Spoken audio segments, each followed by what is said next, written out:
하나님의 말씀을 듣겠습니다. 신약성경 마태복음 26장 26절입니다. 신약성경 첫 번째 성경입니다. 마태복음 26장 26절에서 28절까지만 제가 봉독해 드리겠습니다.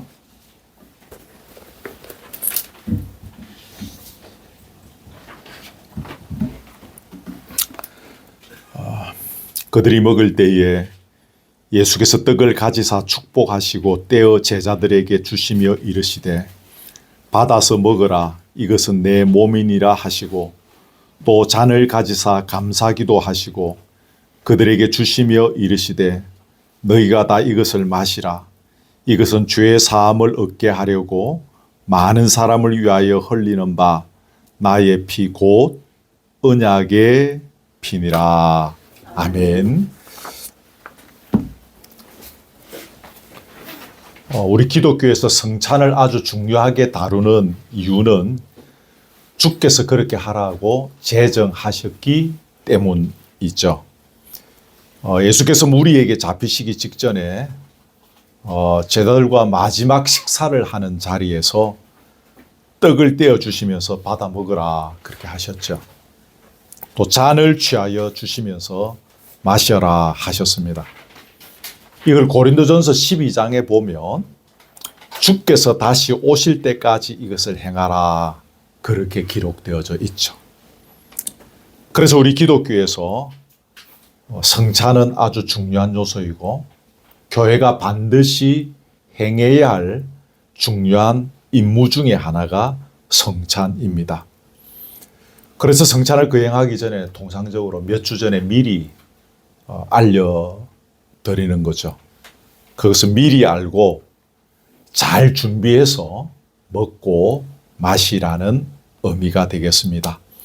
이런 의미에서 오늘 저와 여러분은 신중하게 최선을 다하는 마음으로 주께서 제정하신 떡과 포도주를 먹고 마셔야 할 것입니다. 그런데 주께서 떡을 떼어서 제자들에게 받아서 먹으라고 하신 이유가 여러분 무엇일까요? 주님께서 제자들에게 떡을 떼어서 제자들에게 주시면서 뭐라고 하셨지요? 26절에 보면 이것은 내 몸이다 그러셨어요. 그러니까 이 떡은 단순히 제자들의 허기를 떼어주시기 위한 그런 용도가 아니라 주님의 몸을 먹으라는 의미입니다. 그러면 또 문제. 우리가 주님의 몸을 먹는다는 의미는 뭔가 이거예요. 몸을 먹는다는 게. 거기 주부에 적어놨을 것인데 고린도전서 10장 16절에 보면 주님의 몸을 먹는 것은 그리스도의 몸에 뭐 하는 것? 참여하는 것이다. 뭐 잘 아시는 건데 우리 초보 신자들이 좀 계셔서 제가 조금 기초적인 거 설명합니다. 주부에도 적어놨습니다. 거기 보면 우리가 떼는 떡은 그리스도의 몸에 참여함이 아니냐. 옛날 성경에는 참회라고 되어 있죠. 그러면 여러분 또 질문. 그리스도의 몸에 참여한다는 것은 무슨 의미입니까? 무슨 뜻인가? 여기 참여한다는 말은 헬라어 성경에 보시면 여러분이 잘 아시는 헬라어 단어입니다. 코이노니아. 코이노니아 뭐 우리가 그렇게 정답이었는데 액센트가 끝에 있어요. 코이노니아. 그러니까 이 코이노니아라는 단어의 뜻이 교제, 참여, 나누어줌, 같이 공유한다 그 말입니다. 누군가와 공통된 무엇을 나누거나 공유하는 것. 이런 의미가 이 코이노니아라는 단어의 의미입니다. 그러니까 여러분, 그리스도의 몸에 참여한다는 것은 그리스도와 교제한다는 거죠. 그리스도의 죽음에 동참한다는 말이죠. 또 그리스도의 몸을 공유한다. 그런 말입니다. 이해가 되시죠? 그것을 기억하시고요. 그럼 이제 조금 본론으로 들어가서 그리스도와 교제하는 것이 어떻게 하는 것인가? 요걸 우리 한번 생각해 보려고 합니다. 여러분, 우리가 사람과 교제하는 것은 어떻게 합니까? 만나서 차 마시고 조금 더 깊어지면 밥 같이 먹고 그렇게 대화하면서 서로의 생각과 삶을 공유하는 것입니다. 교제는 그렇게 하는 거죠. 그러다가 보면 어느 순간에 상대방의 아픔도 함께하고 기쁨에도 함께하는 그런 관계로 발전하게 됩니다. 그렇습니다, 여러분. 사람과 사람 사이의 교제는 서로의 아픔에 함께 동참하고 또 기쁨에 함께 참여하는 그런 관계로까지 발전해야 합니다. 그 정도는 돼야 하는 거죠. 여기서 진정으로라는 말을 제가 꼭 넣고 싶은데요. 진정으로 함께 그 아픔에 참여하고 진정으로 기쁨에 함께하는 관계, 이게 참 중요하죠. 이게 사람과 사람과의 관계에서 일어나는 일들입니다. 만일에 어떤 유익을 위하여, 자기 어떤 사사로운 유익을 위하여 우리가 서로가 만나서 교제한다면 그 관계는 절대 이런 관계로까지 발전은 못합니다. 그저 형식적으로 경조사에 찾아가서 축의금 내고 부의금 내고 뭐 그렇게 하는 관계로 되어지기는 하겠지만, 만나서 뭐 그냥 웃고 떠들고 밥 먹고 하는 관계는 되겠지만 더 이상의 관계, 진정으로 아픔에 함께하고 진정으로 기쁨을 함께 나누는 관계로는 안 되어지죠. 그럼 이 정도로 하고, 자, 그러면 그리스도와의 교제는 어떻게 하는 것인가? 그리스도와의 교제는 그분께서 주신 진리의 말씀에 귀를 기울이는 것입니다. 그리고 기도하면서 그분의 발자취를 묵상하고 그분의 발자취를 한 걸음 한 걸음 뒤따라가면서 그분과 교제하는 것입니다. 꼭 기억하십시오. 여러분, 우리가 순종해야 된다는 말을 많이 합니다. 이런 맥락에서 말하면 순종이 여러분 뭘까요? 그분의 발자취를 뒤따라가는 것이 곧 순종입니다, 여러분.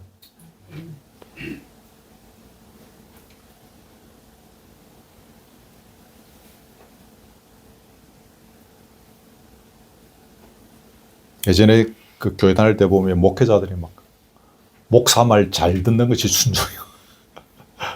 어릴 때 그래 배웠죠.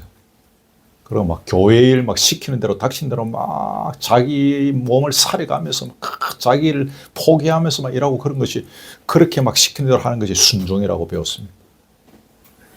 순종은 주님의 발자취를 뒤따라가는 것이 순종입니다. 가만 생각하면 그런 거는 잘 안 배웠어요. 잘 안 가르쳐 준 것 같더라고요. 그러면서 저희들 막 큰 거예요. 제대로 된 신앙의 길을 추구하는 사람은 세월이 흐르면 흘수록 이런 의미에서 주님과 더 깊은 교제의 자리로 나아가는 것입니다. 그리고 그런 사람의 얼굴에 주님의 얼굴이 나타나기 마련이죠. 부부가 만나서 함께 이렇게 살다가 보면 삶을 나누고 뜻을 나누고 마음을 나누면서 이렇게 걸어가다가 보면 서로 닮습니다. 그죠?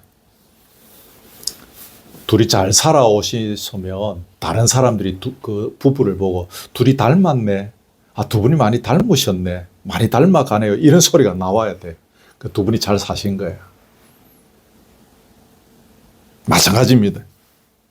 우리가 주님과 오랫동안 같이 교제하다가 보면 우리 얼굴이 주님을 닮습니다. 주님의 얼굴이 우리의 얼굴 속에 나타나는 것입니다. 그러기에 우리는 교회 생활을 배우기보다는 주님과 교제하는 법을 배워야 합니다.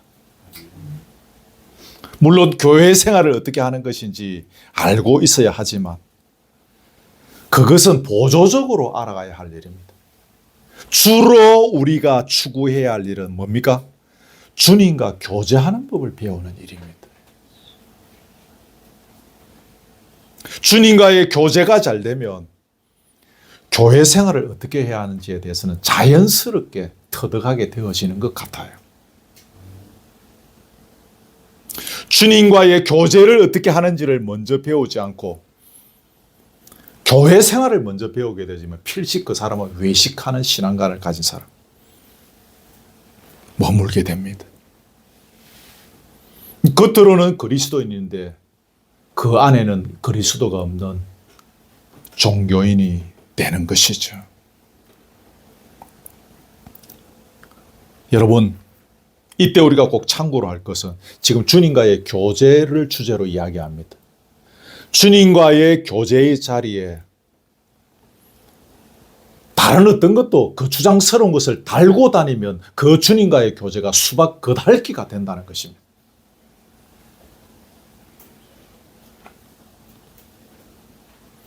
여러분, 청춘 남녀가 진실한 교제를 하려면 어떻게 해야 됩니까? 예전에 만나던 남자, 여자 다 정리해야 합니다. 지금 이 남자 만나고 이 처녀 만나면서 모날 모시 모장소에서 전에 만났던 여자, 남자 또 만나고 또 만난다면 지금의 이 상대방과 진실한 교제가 될 수가 없는 거죠. 정리해야 합니다. 그 주장스러운 거 다 정리하고 1대1로 제대로 된 만남을 해야 결실을 볼 수 있습니다. 마찬가지입니다. 주님과 진실로 교제하는데 불필요한 게 좀 있죠. 전혀 도움되지 않는 것들이 있습니다. 그 주장스러운 것들이 있습니다. 얼마 전에 배운 것을 참고를 한다면 외식의 신앙, 그 주장스러운 것들을 달고 다니잖아요. 그러면서 외식의 신앙으로 살잖아요. 그런 거 주렁주렁 달고 다니면 우리 신앙의 진도가 안 나갑니다, 여러분. 10년, 20년 세월은 흘러가는데 신앙 성숙에 진도가 없는 거예요. 그저 그 세월 30년, 40년 가면서 외식의 신앙, 위선의 신앙관을 가진 사람으로 그냥 살아가는 것입니다. 저는 30년 목회 현장에 있으면서 이런 분들을 참 많이 보았습니다. 저도 예전에 이렇게 살았던 사람의 대표적인 인물입니다. 교회 생활은 제법 잘하다가 보니까 또 오래 하다가 보니까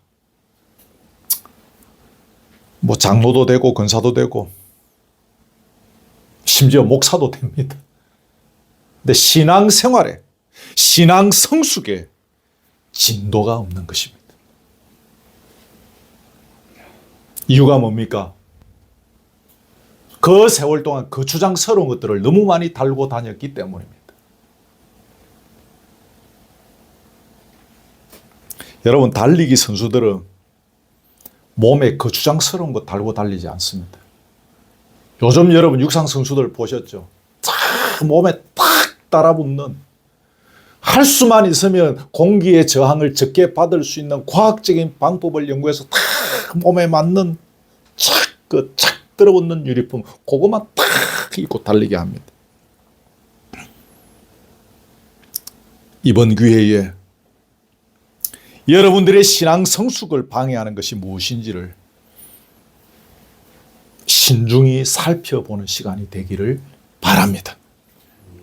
오늘 주님의 몸과 피를 먹고 마시면서 그런 것들을 정리하고 버리고 끊어버리고 그렇게 살기를 결단하는 시간이 되기를 바랍니다. 혹시 이런 이제 표현들을 들으시면서 우리 뭐 너무 못하고 있다고 목사가 지금 꾸중하는 것인가, 그런 의미는 아닙니다. 말씀 가지고 저를 향하여 또 하나님의 백성인 우리 모두를 향하여 주께 주시는 말씀을 그냥 공통적으로 나누는 것입니다. 우리 모두 다 부족함이 다 있으니까 이 말씀을 우리가 받고 또 들어야 할 것입니다. 자, 여러분, 주님과의 교제의 정점이 무엇일까요? 정점, 그러니까 정상이라 그럴까요? 이 봉대산을 쭉 올라가다 보면 저 위에 올라가다가 무슨 고구마 박물관을 지나서 저 위에 무슨 그 전화국 지나서 저 올라가면 꼭대기 거기가 정점이지 않습니까? 우리 주님과의 교제를 정상적으로 지속하여 잘 진행해 가다가 보면 어느 선에 오를까라는 것입니다. 어느 선에. 접신의 단계에 오를까요? 어느 선에 오를까? 우리가 주님과의 교제를 제대로 쫙 해서 올라가다가 보면. 요한복음 17장에서 답을 찾을 수 있는데요. 거기 보면 예수님의 간절한 기도의 내용이 몇 가지 나옵니다. 요거는 다음번에 기회 되면 하기로 하고요. 그 기도의 내용 중에 하나가 거기 11절, 제가 주부에 적어놨죠. 요한복음 17장 11절 읽읍시다. 시작. 우리와 같이 그들도 하나가 되게 하옵소서. 그 요한복음 17장에 나오는 예수님의 기도의 내용 중에 하나입니다. 그럼 여러분, 여기서 하나가 되는 것이 무슨 의미일까요? 여기서 하나는 일치라는 의미가 아니고 연합이라는 의미입니다. 보통 사람들은 일치라고 생각하거든요. 연합입니다. 연합. 거기 여러분 본문 좀 뒤에 보면 10장 21절에 제가 주부에 적어놨나요? 같이 볼까요? 아버지께서 내 안에, 내가 아버지 안에 있는 것 같이 그들도 다 하나가 되어라는 표현이 있습니다. 아버지께서 내 안에, 내가 아버지 안에 있는 상태. 그래서 내가 주님과 하나가 되는 상태. 주님과의 신정한 교제를 통하여 주님과 연합된 상태. 이게 주님과의 교제의 정점이다 라는 것입니다. 이건 신학 책에 나오는 이야기는 아닙니다. 제가 성경 읽으면서 제 나름대로 기도하면서 묵상한 그런 내용들입니다. 아버지께서 내 안에, 내가 아버지 안에. 우리가 지속적인 주님과의 정상적인 교제를 이어나가는 가운데 우리가 이제는 주님과 연합의 자리에 이르게 되어지는 것입니다. 하나가 되는 것입니다. 저와 여러분이 이런 주님과 연합하는 자리에 이르기를 축복합니다. 그리스도인은 업적을 남기는 사람이 아닙니다. 그리스도인은 주님과의 연합의 자리에 이르는 것을, 이걸 추구하는 인생을 평생 살아가는 사람입니다. 교회는 이걸 가르치는 데입니다. 교회는 업적을 남기는 그리스도인이 되어라고 가르치는 곳이 아니라 교회는 이걸 가르치는 곳입니다. 그리고 이런 그리스도인을 세워나가는 것이 교회입니다.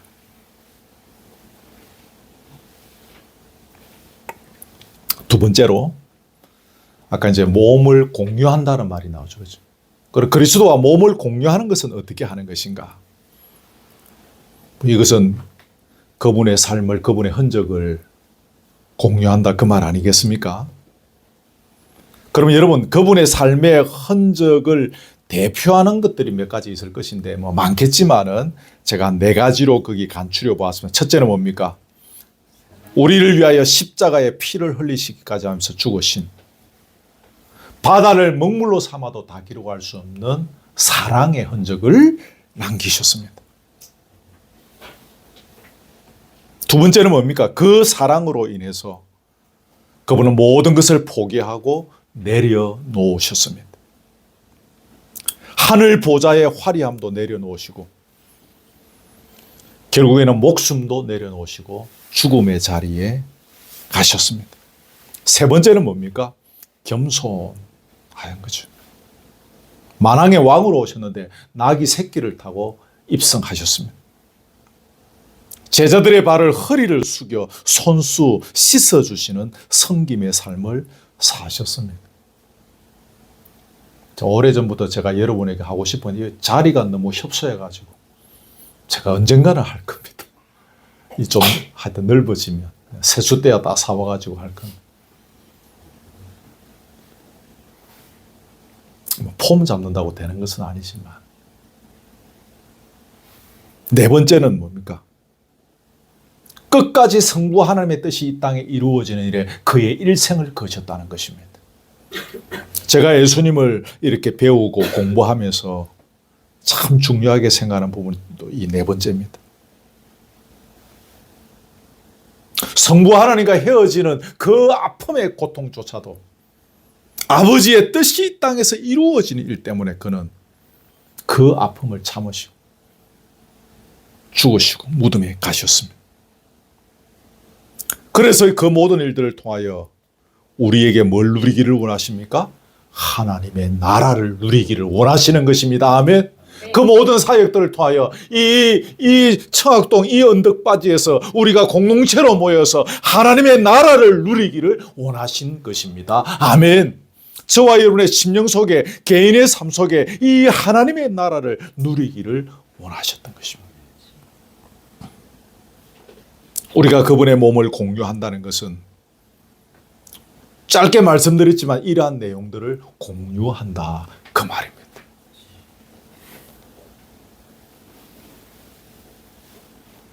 오늘 성찬을 통하여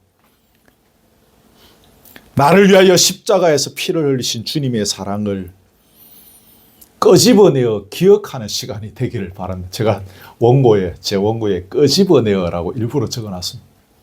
우리가 먹고 산다고 바빠서 주렁주렁 달고 다니는 게 너무 많다 보니까 이 주님의 이 놀라운 사랑을 저 밑에 처박아 놓고 그냥 잊어버리고 살지 않습니까? 오늘 성찬을 통하여 그 주님의 사랑을 한번 끄집어내어 기억하는 시간이 되어야 하는 것입니다. 그리고 그 사랑으로 내 남은 일생을 살아나겠노라고 결단하는 시간이 되기를 바랍니다. 그리스도인은 사랑의 사람입니다. 여러 가지로 표현할 수 있는데 그가 참된 그리스도인인가? 그것은 그 사람이 사랑의 사람인가라는 거죠. 이 사랑이 어디서 나옵니까? 우리를 위하여 십자가에서 피를 흘리신 주님의 사랑을 공유할 때 나도 사랑으로 살 수 있는 것입니다. 그리고 그 사랑으로 인해서 내가 포기하고 내려놓아야 할 것이 무엇인지를 볼 수 있는 시간이 되기를 바랍니다. 그 사랑을 입은 내가 오늘 이 하루 또 한 주간의 삶을 살면서 내 삶을 통해서 내려놓고 포기해야 할 수 있는 것이 무엇일까? 숙제입니다. 검사 안 합니다. 한번 여러분 신앙의 양심을 가지고 이번 한 주간 실천해 보십시오. 개인적인 경험이지만 저희의 삶이나 혹은 우리 교우들의 삶을 보면서 주신 말씀 가지고 한 주간 동안 순종하시는 분을 통해서 하나님께서 열매를 주시더라고요. 틀림없습니다, 여러분. 그래서 제가 자꾸 숙제를 내는 것입니다. 말씀에 순종해 보라고.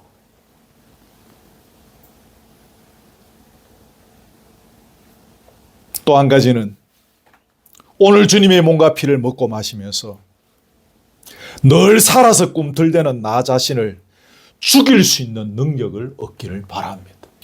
우리가 얼마나 막 살아서 꿈틀댑니까? 이걸 주님 앞에서 죽이는 시간이 되어야 합니다. 우리가 남들 앞에서 늘 높아지기를 원하고 주목받기를 원하고 섬기기보다는 섬김받기를 원했지 않습니까? 주님 앞에서 참 부끄러운 거죠. 그게 부끄러운 거죠. 그 부끄러움을 내어놓고 회개할 수 있는 기회가 되어야 합니다. 내 뜻이 이 땅에 이루어지기를 갈망하는 욕심을 좀 내려놓고 하나님의 뜻이 나의 일생을 통하여 이 땅에서 이루어지기를 소원하는 시간이 되어야 할 것입니다. 설교자가 너무 많은 것을 주문하는 것은 아닌지 모르겠습니다. 이 중에서 하나만 하십시오.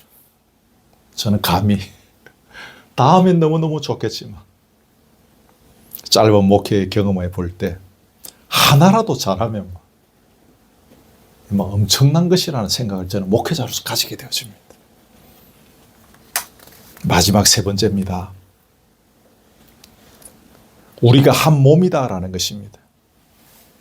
그러니까 아까 제가 고린도전서 10장 언급했는데 고린도전서 10장 17절에 보면 제가 거기 적어놨죠. 같이 읽읍시다. 시작. 떡이 하나요. 많은 우리가 한 몸이니 이는 우리가 다 한 떡에 참여함이라. 얼굴도 다르고 이름도 다르고 가방끈의 길이도 우리가 서로 다르고 살아온 삶의 배경도 환경도 다 다른 우리가 한 몸이라는 거야. 여러분 이게 세상의 관점에서 보면 불가능입니다. 우리가 어떻게 한 몸이 될 수 있습니까? 똑같은 엄마 뱃속에서 태어난 일란성 상동이 얼굴이 너무너무 닮아가지고 이 자매 상동이가 결혼했는데 그 배우자들 있지 않습니까? 남편들이 이게 내 마누라인지 내 처제인지 내 마누라인지 내 처형인지를 어떨 때는 구분을 못할 정도로 닮은 자매들도 있습니다. 그럴 정도의 사람들도 한 몸일 수는 없습니다. 다 다릅니다. 다 각자입니다. 그런데 여러분 우리가 어떻게 한 몸이 될 수 있습니까? 그 이유는 여러분 오늘 본문에 거기 방금 읽었던 데 보면 인언이라고 되어 있죠. 인언 이게 이제 우리말로 하면 왜냐하면 because 그 말입니다. 우리가 다 한 떡에 참여하기 때문에 우리는 한 몸이다. 그 말입니다. 여러분 이 원리가 참 중요합니다. 이 원리가 우리 기독교의 신비입니다. 세상의 방식으로 절대 풀 수 없는 진리입니다. 성경의 내용을 학자들이 과학적으로 증명해 보려고 애를 쓰고 고고학으로 밝혀 나갑니다. 보면 고고학으로 그 중동 거기에서 연구해서 밝히고 하는 그 학자들의 글을 어쩌다가 읽어보면 대단해요. BC 2000년 전, 그 얼마나 옛날입니까? 그때 그 고고학 자료들을 발굴하고 해서 이제 성경하고 끼워 맞추고 증명하고 그런 일들을 하죠.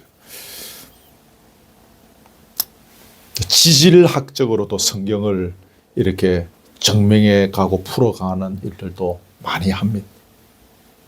아무리 그렇게 한다 할지라도 이 원리는 지금 말씀드린 이 원리는 그런 것으로 도저히 풀 수 없는 원리입니다. 우리 기독교의 최고의 신비가 남자와 잠을 자본 적이 없는 동정녀 처녀가 아기 예수를 낳은 사건이지 않습니까? 그런 신비와 같이 세상의 방식으로 풀 수 없는 신비가 지금 말씀드린 이겁니다. 그리스도의 몸에 참여함으로 우리가 한 몸이 된다는 것입니다.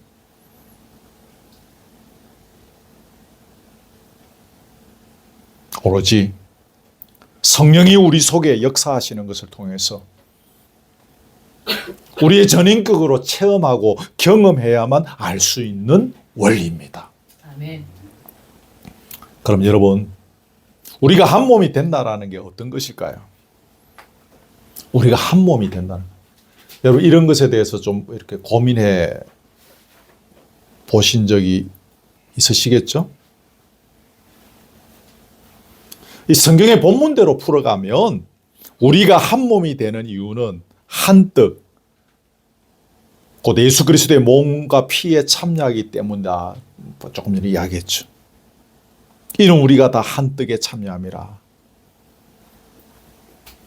조금 전에 앞에서 설명한 대로 말하면 우리가 예수의 사랑, 그의 겸손, 그의 포기, 그의 내려놓음, 그의 죽음, 하나님의 뜻을 이루어 드리는 것, 하나님의 나라에 참여하고 동참하고 누리는 것, 이런 것들을 통해서 우리는 한 몸이 되는 것입니다. 요거 꼭 기억하십시오. 그렇습니다, 여러분. 우리가 한 몸이 되는 것은 저와 여러분이 한 몸이 되는 것은 물리적으로 혹은 화학적으로 한 몸이 된다는 말이 아닙니다. 이렇게 예수의 흔적에 참여하는 그 자체가 한 몸의 상태인 것입니다. 아멘. 그래서 가방끈이 다르고 삶의 배경과 여건이 다르고 빈부의 격차가 달라도 한 몸이 될 수 있는 것입니다. 이걸 요한복음 17장, 아까 요한복음 17장 언급했는데요. 그 17장의 표현대로 설명한다면 우리가 하나가 된다는 것입니다. 그가 내 안에, 내가 그 안에 거하는 상태가 되는 것입니다. 물론 요한복음 17장의 것은 문자적으로 말하면 누굽니까? 우리가 주님 안에 가고 주님이 내 안에 거한다. 이제 그 표현이지 않습니까? 그런데 우리가 예수의 흔적에 참여하게 되어지면 우리 서로가 한 몸이 되어서 그대 안에 내가 거하고 내 안에 그대가 거하게 되어지는 것입니다. 여러분 안에 제가 있고 제 안에 여러분이 있게 되는 것입니다. 우리 서로가 서로 안에 거하게 되는 것입니다. 이게 성경이 제시하는 진정한 교회고 신앙 공동체의 모습인 것입니다. 우리가 추구하는 것이 이것입니다. 이 은혜가 오늘 이 공동체 위에 흘러넘치기를 축복합니다.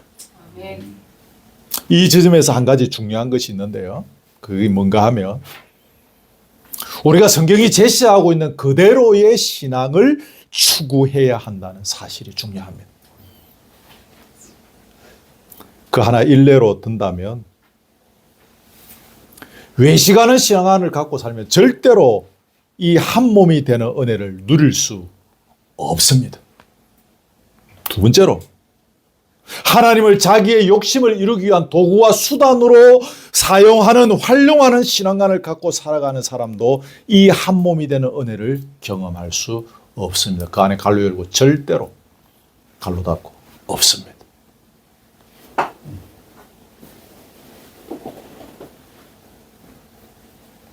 여러분 지나온 세월들을 돌아보세요. 외식하는 신앙관으로 자기 욕심을 이루기 위한 수단으로 하나님을 활용하는 신앙관을 가진 사람들이 이 한 몸이 되는 은혜를 누리는 것을 보셨습니까? 없습니다. 절대로 없습니다. 경험할 수 없습니다. 그래서 성경이 제시하고 있는 그대로의 신앙을 추구하는 것이 얼마나 중요한 것입니다. 우리가 다 부족합니다. 이 땅에서 완벽하게 100점짜리 신앙인으로 살아갈 수는 없습니다. 하지만 그래도 우리가 성경이 제시하고 있는 복음이 무엇인지, 성경에서 말하는 예수 그리스도가 어떤 분이신지, 성경이 제시하고 있는 하나님이 어떤 분이신지를 제대로 알고 믿고자 하는 거룩한 욕심이 우리에게 있어야 하고, 그 욕심 속에서 배운 대로 터득한 대로의 삶을 지속하여 살아나가는 게 중요하겠습니다. 그런 가운데 하나님께서는 부족하지만, 우리가 너무 부족하지만 그래도 우리에게 긍휼을 베푸시고, 성이 다르고 이름이 다르고 얼굴 모양새가 다른 그와 내가 한 몸이 되고 하나가 되는 것을, 우리가 하나가 되는 것을 경험하게 해 주시는 것입니다. 아멘. 이걸 경험하며 살아가는 자가 능력 있는 그리스도인입니다. 신비한 무엇을 경험하고 또 그런 것을 표현할 수 있는 사람이 능력자가 아니라, 우리가 한 몸이라는 사실을 체험하고 누리며 살아가는 사람이 그게 능력자인 것입니다. 신비한 어떤 것들을 아무리 체험하고 또 그런 것들을 표현할 수 있는 사람이라 할지라도 만일에 이 한 몸됨의 이 신비의 은혜들을 경험하지 못하고 살아간다면 그 사람은 능력자 아닙니다. 그럼 그렇지 않습니까?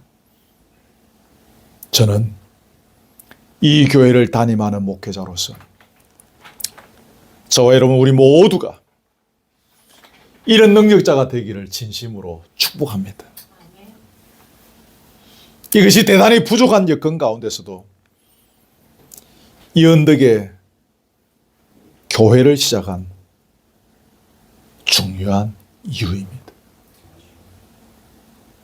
주께서 그래서 주님의 방법과 섭리와 작전을 통해서 이 언덕에 이렇게 교회를 만들어 가시는 것입니다. 이걸 우리가 포기한다면 여기 교회로 있을 이유가 없는 것이죠. 말씀을 맺습니다. 오늘 주님의 몸과 피를 먹고 마시면서 오늘 말씀을 통해 주신 은혜와 능력과 하나됨이 저와 여러분 모두에게 넘치기를 주님의 이름으로 축복합니다. 아멘. 말씀드린 대로 잠깐 성찬식을 거행하도록 하겠습니다.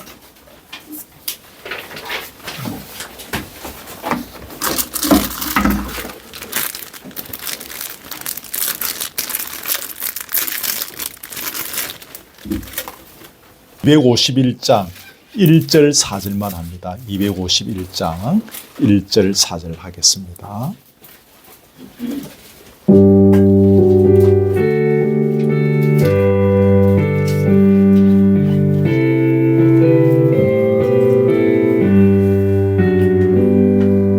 놀랍다 주님의 큰 은혜 우리의 죄를 속하시려 갈보리 십자가 위에서 어린 양 보혈을 흘렸네. 주의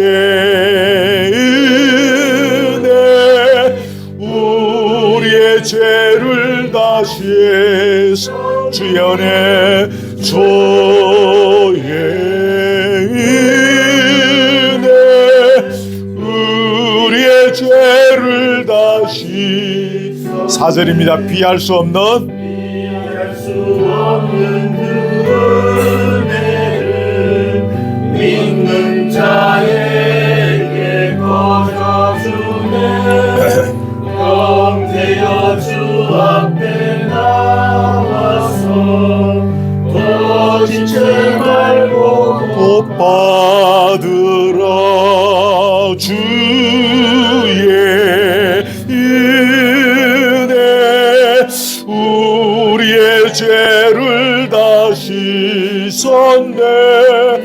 주의 은혜 우리의 죄를 다시 섰네. 성찬은 주님께서 잡히시기 전날 밤에 친히 제정하신 것입니다.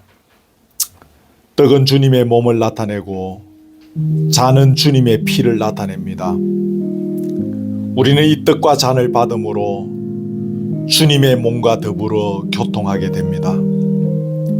주님은 성찬을 통하여 우리에게 자신의 몸을 주시며 우리는 그 몸을 받음으로 영혼이 견고해져서 더욱 풍성한 구원의 은혜를 누리게 됩니다. 성찬은 세례를 받으셨거나 입교하신 분들만 참여하실 수가 있습니다. 혹시라도 세례 받으신 성도 가운데서도 특별한 아주 고의적인 또 아직 회개하지 않는 중대한 범죄 중에 있는 분은 참여하지 않는 것이 좋겠습니다. 그러나 우리가 부족해도 진심으로 회개하며 주님의 십자가를 바라보는 분들은 모두 다 이 은혜로운 성례에 참여할 수 있기를 바랍니다. 제가 잠시 기도하겠습니다. 전능하신 하나님 아버지, 우주 만물을 말씀으로 창조하시고 한치의 오차도 없이 당신의 뜻과 섭리와 계획을 따라 통치하시고 다스려 나가심을 인정하고 이 시간 찬양 올려 드리옵나이다. 이 땅에 우리 인간을 창조하시고 이 만물들을 다스리는 권세를 주시며 특별히 우리를 주님의 자녀로 삼아주시고 썩 없어질 이 땅의 것을 위하여 살지 아니하고 영원한 하나님의 나라를 향하여 살 수 있는 은혜를 주시고 또 이 땅을 살아나가는 가운데 하나님의 나라의 그 풍요로움을 누리며 신앙 공제의 아름다움들을 만끽하며 걸어갈 수 있는 은혜와 기회를 부어주심을 찬양하고 감사를 드립니다. 또한 당신의 독생자 예수 그리스도를 이 땅에 보내주셨어. 아버지와 하나 될 수 없는 이 죄인들을 위하여 십자가에 못 박혀 죽으시고 피를 흘리게 하시면서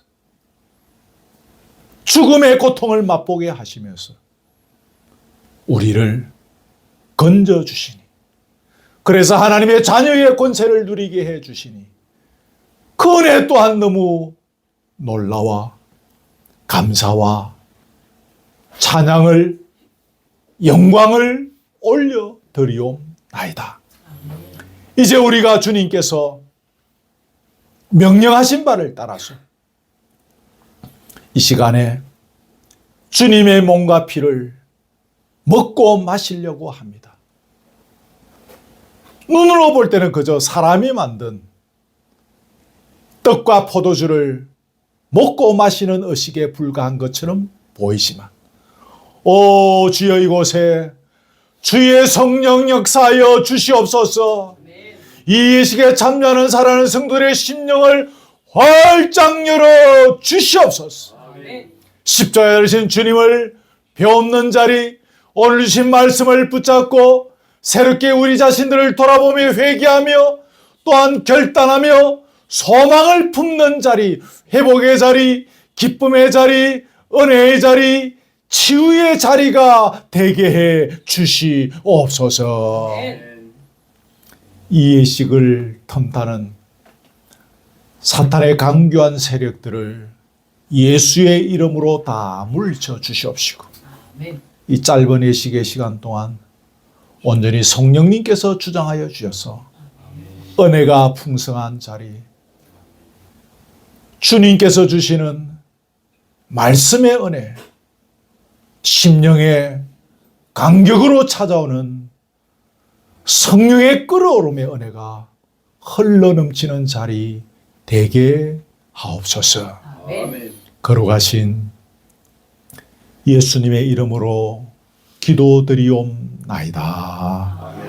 아멘. 우리 주님께서 성찬을 제정하셨던 말씀을 들으십시오. 주 예수께서 잡히시던 밤에 떡을 가지사 축사하시고 떼어 가라사대, 이것은 너희를 위하는 내 몸이니 이것을 행하여 나를 기념하라 하셨습니다. 나도 지금 주님의 말씀을 받들어 떡을 나누어 드리겠습니다.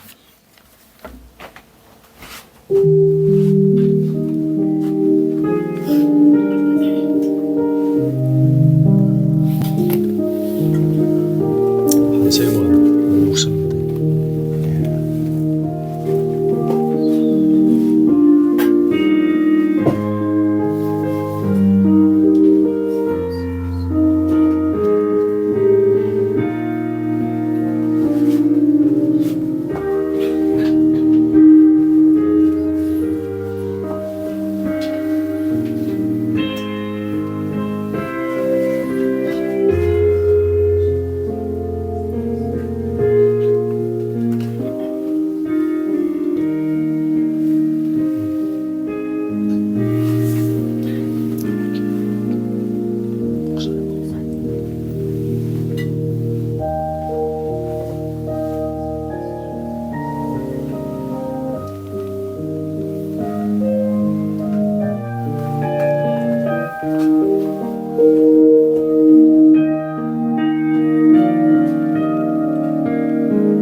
19회 또한 이와 같이 잔을 가지시고 가라사대 이 잔은 내 피로 세운 새 언약이니 이것을 행하여 마실 때마다 나를 기념하라 하셨으니 내가 이 떡을 먹으며 이 잔을 마실 때마다 주의 죽으심을 오실 때까지 전하는 것이니라 고 하셨습니다. 나도 지금 주님의 말씀을 받들어 잔을 나누어 드리겠습니다.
찬송 간증하고 그렇게 식을 마치겠습니다. 304장 그것인 하나님 사랑이 304장이죠.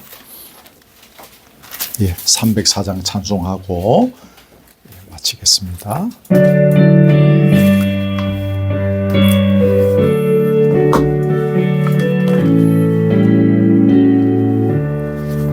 그것인 하나님의 사랑 말로 다 형용 못하네.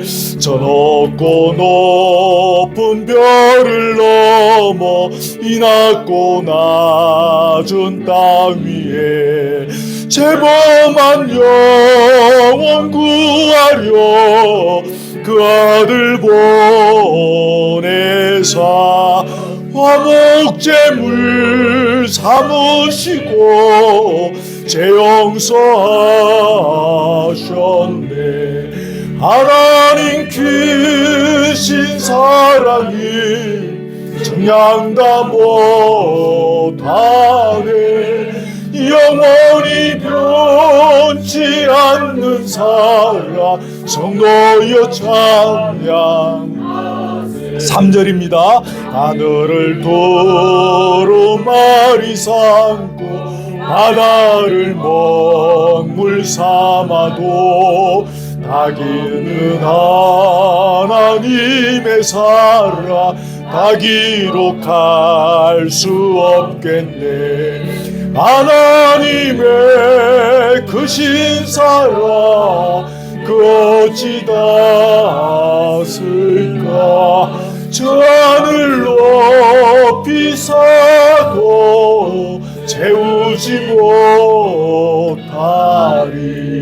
하나님 크신 사랑이 정량다 못하니. 영원히 변치 않는 사랑 여찬양. 우리 마음 다 합시다. 하나님 크신 사랑, 하나님 크신 사랑이 정량다 못하네. 영원히 변치 않는 사랑 성도여 찬양하세. 아멘. 하나님 아버지, 말씀을 함께 듣고 주님께서 제정하신 법을 따라 주님의 몸과 피를 함께 먹고 마시는 시간들을 가졌습니다. 예수 믿고 돌아보니 긴 세월 동안 우리가 이 성찬의식에 참여했습니다. 생각해보면 아무 생각 없이 먹고 마시고 그걸로 끝냈던 시간들이 많았었음을 보게 되어지고, 그래서 심히 부끄럽고 주님 앞에 죄송합니다. 오늘 이 성찬의 식, 잘은 모르겠지만 우리 인생의 마지막 성찬이 될 수도 있는데, 오늘 이렇게 귀한 예식을 허락해 주셔서 감사하고, 아멘. 이 떡과 잔을 먹고 마시는 저희가 다시 한번 오늘의 말씀들을 통해서 주님과 교제하는 것이 무엇인지, 한 몸이 되는 것이 무엇인지, 우리 서로가 하나됨의 복을 누리는 것이 무엇인지를 새롭게 발견하고 깨닫고 경험하고 또 말씀을 따라 결단하며 주의 이 놀라운 몸과 피를 흘리심으로 우리에게 주시고자 하셨던 이 하나님 나라의 부유함을 우리의 온몸으로 누리는 은혜가 있게 해 주시옵소서. 아멘. 하나님 나라를 누리지 못한다면 우리가 예수 믿는 것이 무슨 소용이 있으며, 우리가 예물 드리는 것이 무슨 소용이 있으며, 우리가 그동안 헌신하고 충성한 것이 무슨 소용이 있겠습니까? 오 주여, 이 동산에 임재하여 주시고 성령의 충만함을 다하여 주셔서 이곳이 하나님의 나라가 되게 하시며, 머리 숙인 사랑하는 성도들의 심령이, 이들의 삶이, 이들의 가정이, 이들의 생업의 현장이 하나님의 나라가 되는 역사가 있게 해 주옵소서. 아멘.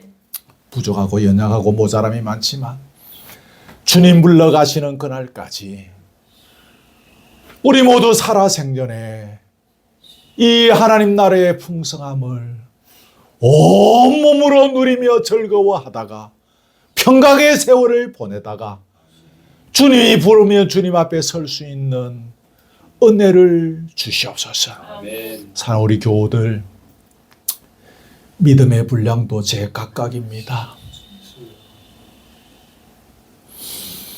이들을 위하여 종인을 기도하는 것을 주님이 아시지 않습니까?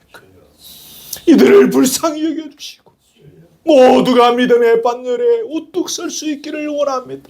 아멘. 전지하시고 전능하시며 우리를 창조하신 하나님을 만나게 하시고, 아멘. 우리를 위하여 피를 흘리신 독생자 예수 그리스도를 인격적으로 만나는 역사들을 허락하여 주옵소서.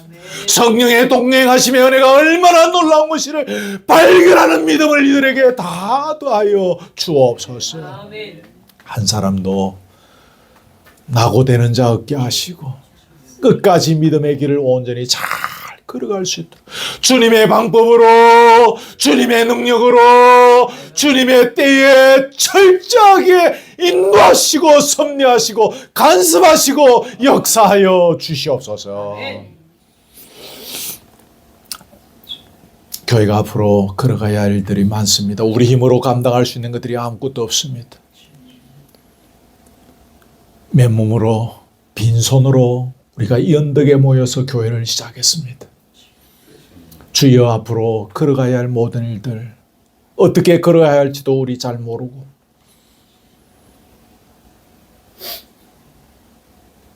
감당할 수 있는 능력도 우리에게 없습니다.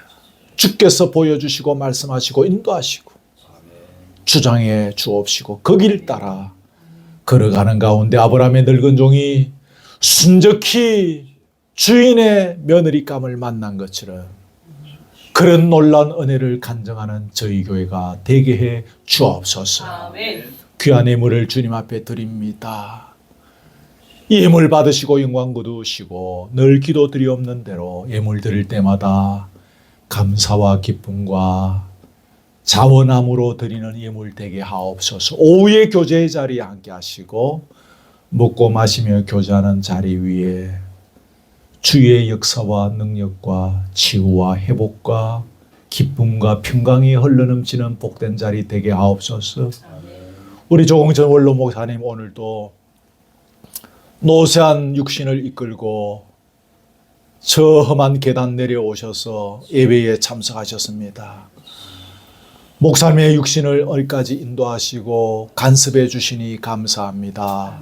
날로 날로 주님 배울날 다가갈진대 끝까지 영과 육의 강건함 주셨어. 아멘. 늘 성령의 충만함으로 기도에 신령한 종으로 찬송의 기쁨으로 사시다가 주님 앞에 설 수 있도록 따뜻한 봄날에 잠자듯이 주님의 얼굴을 배울 수 있는 그 마지막에 평강과 기쁨이 있는 은혜들을 더하여 주시옵소서. 예수 그리스도의 은혜와 하나님의 사랑과 성령의 교통하심이 주님의 몸과 피를 오늘 먹고 마시면서 주님과의 신령한 연합의 교제, 주님과 한 몸 되어지는 이 교제, 우리 서로가 한 몸 되어지는 놀라운 역사의 현장에 주인공으로 서기를 원하는 사랑 우리 교우들 머리 위에 지금부터 영원토록 함께 있을지어다. 아멘.